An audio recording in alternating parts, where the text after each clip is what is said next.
Prije točno godinu dana smo pitali učenike što za njih znači ostaviti za sobom trag.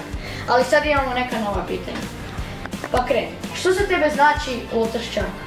Pa Lotrščak za mene znači škola gdje učitelji više brinu o osjećajima drugih učenika. Dobro.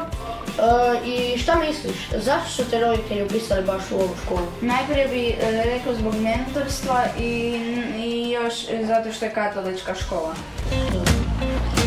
Što ti se posebno sviđa u osnovnoj školi Lotrščak?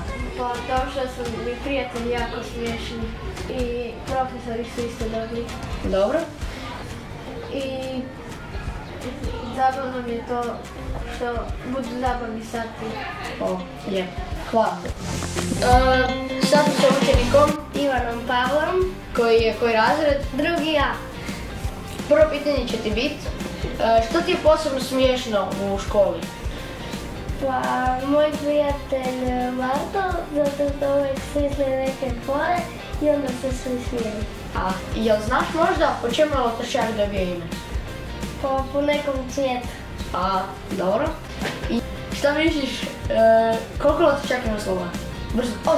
Bravo. Što bi ti poručio učenicima koji su sad u srednjoj školi, a koji su išli u ovu školu? Da dobro rade svoj posao